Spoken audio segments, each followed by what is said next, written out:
여러분 안녕하세요. 오늘은 태양계의 끝을 방문해보고 그 끝이 도대체 어디인지 생각해 보도록 하겠습니다. 진짜 성간 공간은 어디서부터 시작될까요? 혹은 태양계에서 가장 가까운 삼중연성 산타우루스 자리 알파계는 대체 어디서부터 시작되는 걸까요? 여러분, 여기는 토픽입니다. 지금부터 그런 여러 가지 것들을 고찰해 보도록 하겠습니다. 그럼 시작할게요.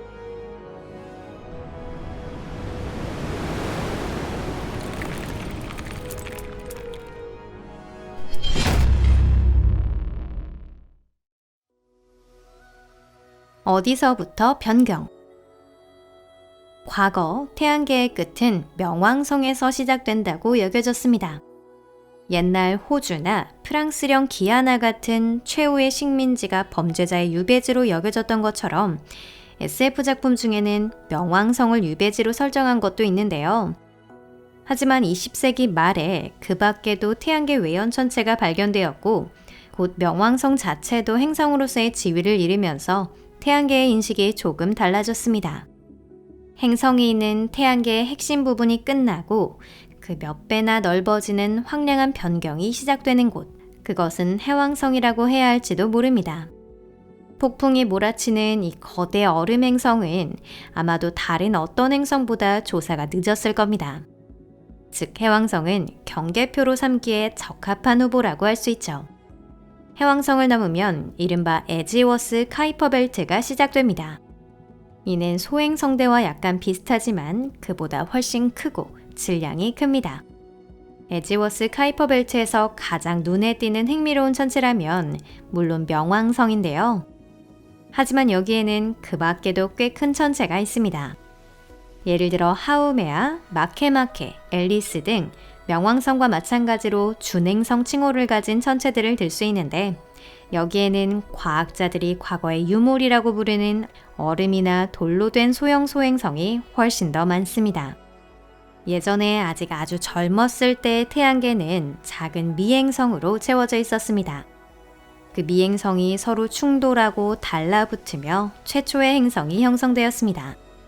그리고 결국 미행성은 행성의 일부가 되거나 태양계의 경계로 방출되었습니다. 맞습니다. 그것이 이 에지워스 카이퍼 벨트입니다. 이곳이 진정한 창조 박물관이 된 건 이런 경위가 있었던 것이죠. 제대로 된 우주선을 만들 수 있게 되고 주기적인 탐사선 통과 없이 에지워스 카이퍼 벨트를 유인으로 학술 조사할 수 있게 된다면 태양이 막 타기 시작한 지 얼마 되지 않아 지구 및 다른 행성들이 아직 불안정한 미행성 덩어리에 불과했을 때에 대한 많은 새로운 정보를 얻을 수 있을 것입니다.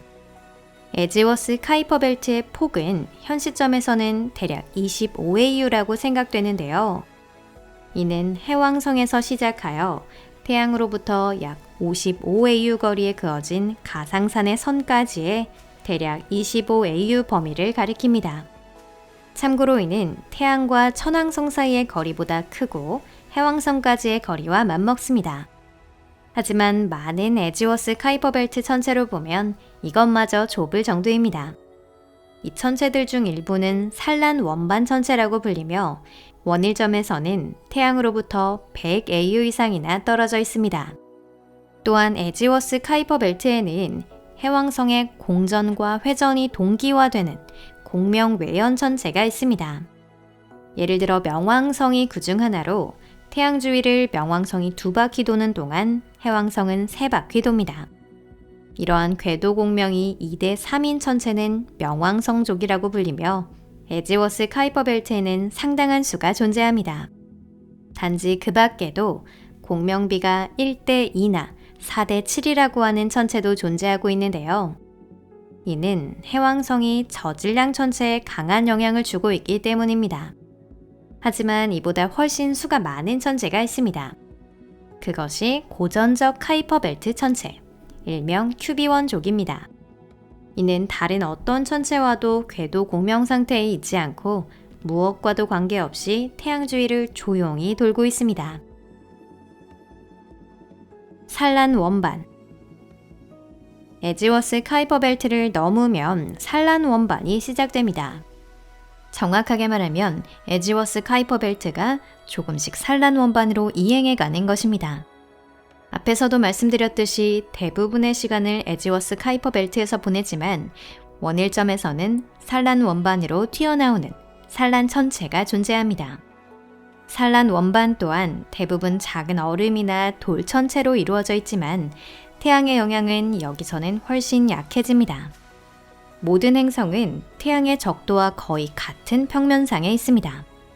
카이퍼 벨트 천체는 그 면에서 아주 조금 기울어져 있기도 하지만 산란 원반 내에서는 이미 혼돈이 시작되었습니다. 궤도 위를 도는 천체는 평행 방향으로도 수직 방향으로도 이동할 수 있습니다.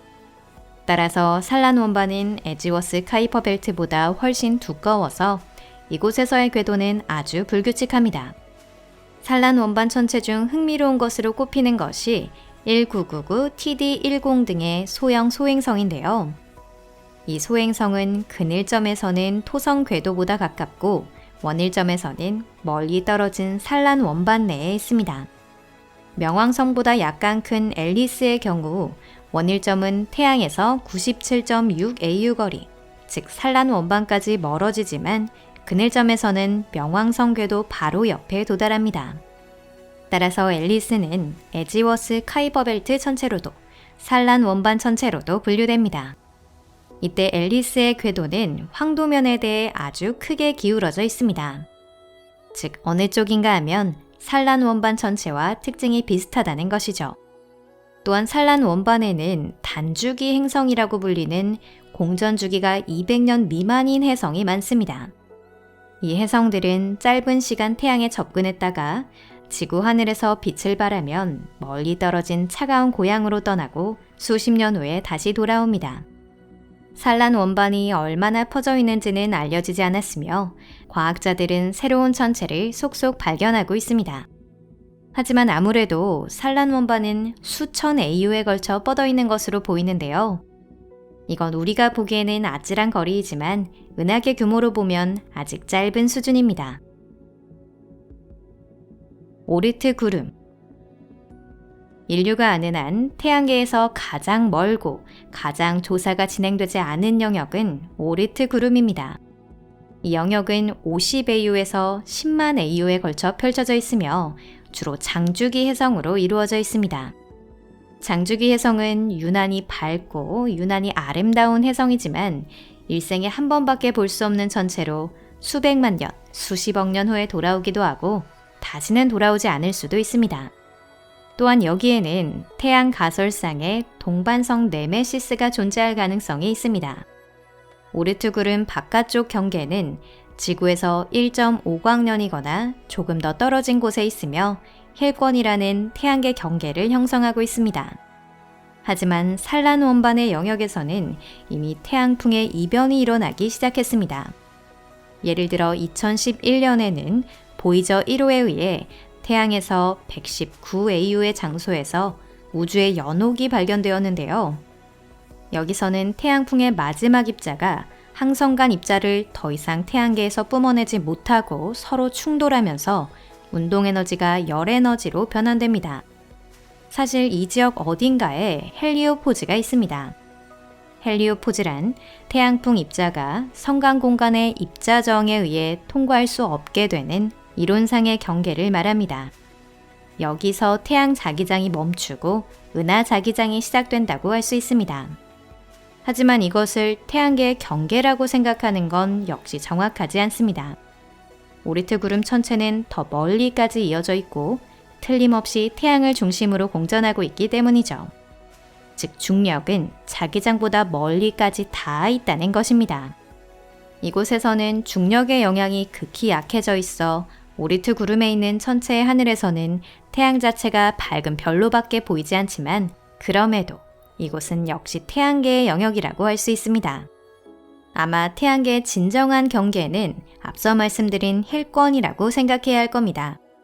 그것을 넘으면 위성을 유지할 정도의 중력은 없어집니다. 힐권은 태양계와 프록시마 센타우리의 중간쯤에 있는데요. 센타우루스 자리 알파계와의 중간이기도 합니다. 프록시마 자체는 센타우루스 자리 알파계의 중심과는 아주 떨어져 있습니다. 이 항성계의 중심부에서는 A와 B라는 두 항성이 이 영상 기준으로는 비교적 가까운 거리에서 서로의 주위를 돌고 있습니다. 현재 프록시마에서 이 두 별까지의 거리는 3만 AU 미만입니다. 즉, 이 항성계 안쪽에 있는 별에서 보면 프록시마는 산란 원반 안에 있다는 것입니다. 성계 전체에 공통되는 오르트 구름은 태양계와 마찬가지로 역시 이광년 혹은 조금 더 멀리 퍼져 있을 것입니다.